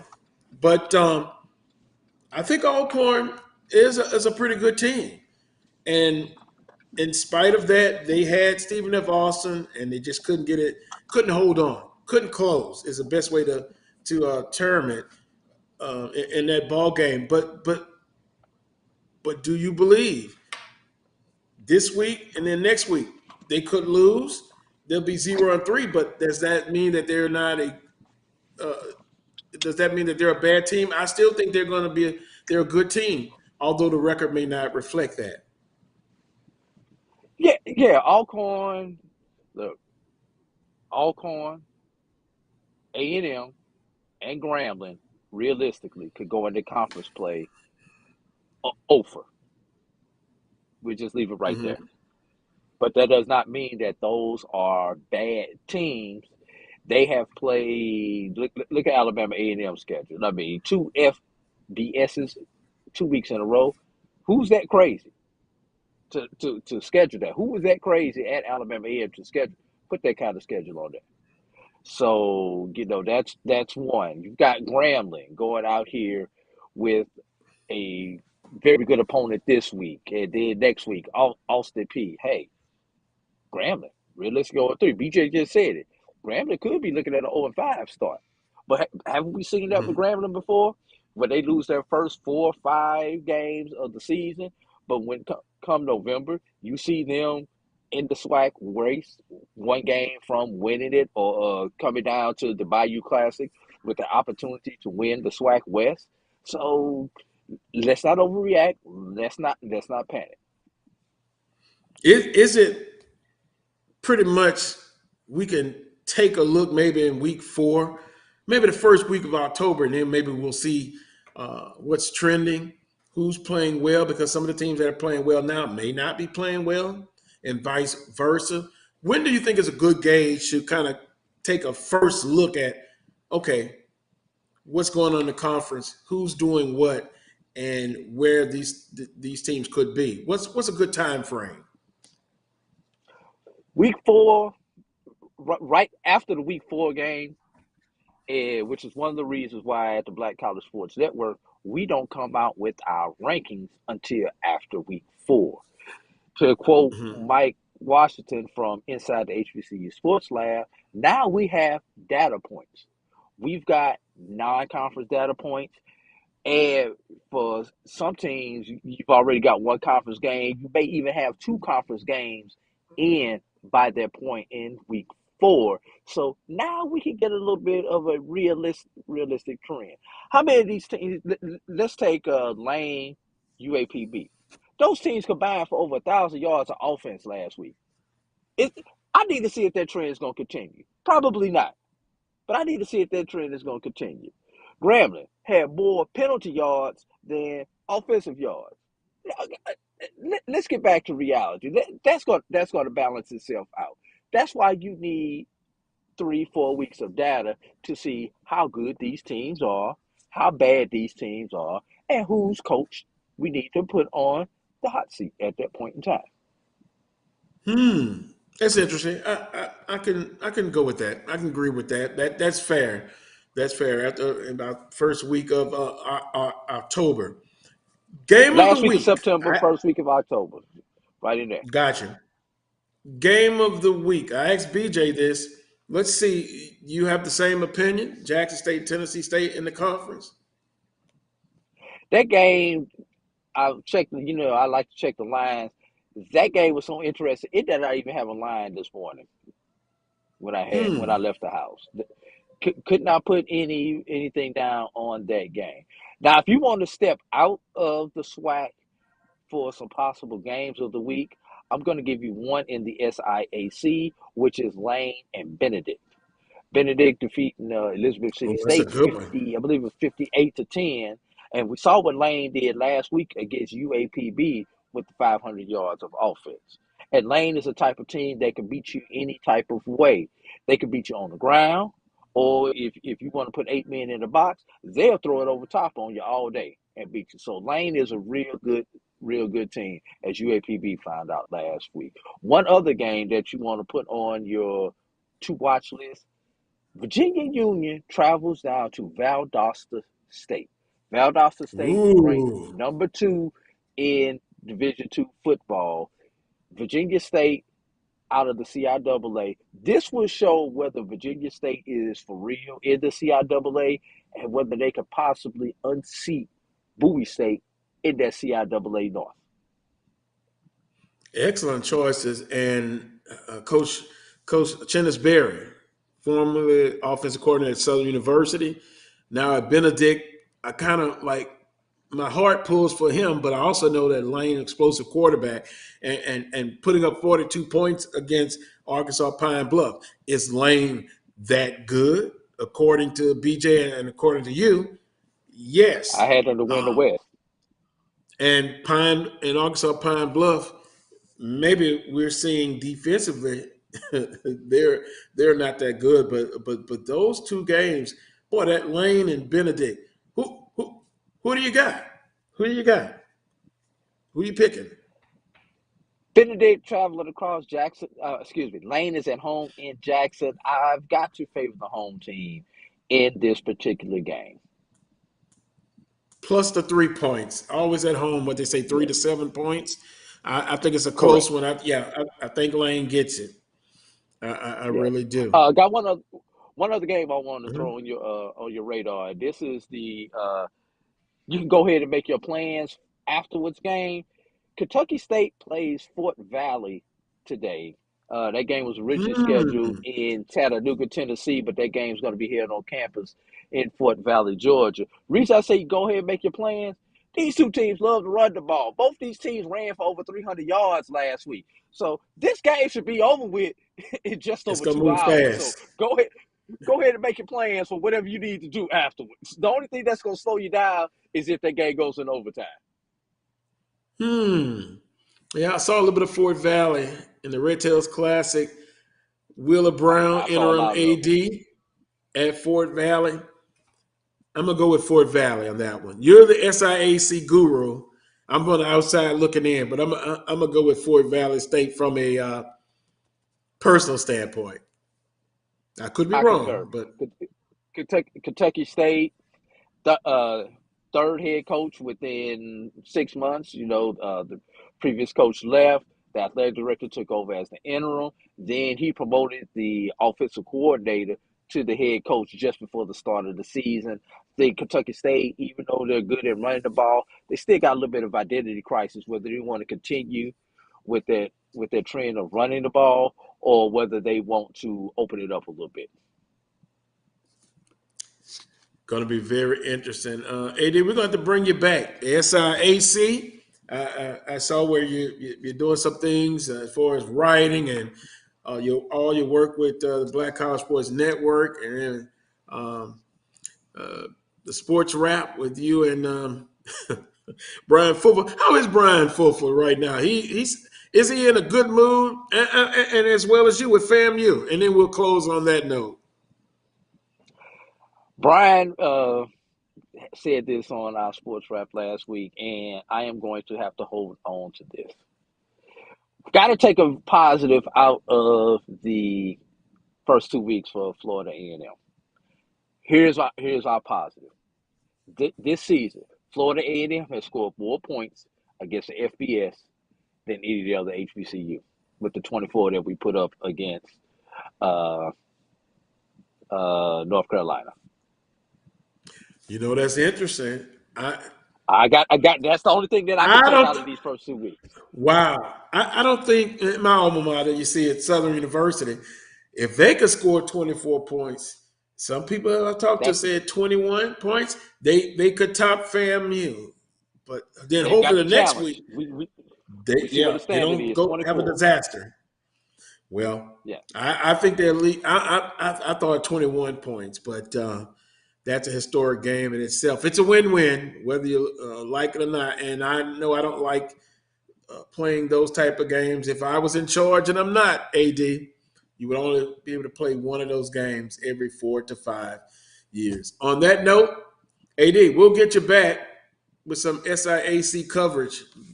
And appreciate your time to join us here on the Carlos Brown Show. Appreciate the invite, my brother, always. All right, thank you. That was AD Drew of Black College Sports Wrap. Most of the times, usually it's on Sundays here on the Black College Sports Network, about 5 p.m., I think, Central Standard Time. I want to thank all of the guests, Charles Edmond, Wilson Alexander, Jim Klein, Peter, BJ Jones, and AD Drew. Melody, our producer of the Carlos Brown Show, excellent job as well. Everyone who watched here on the Black College Sports Network and those in the chat room, good afternoon to everybody. Until next Saturday at 11 a.m. for another edition of the Carlos Brown Show right here on the Black College Sports Network.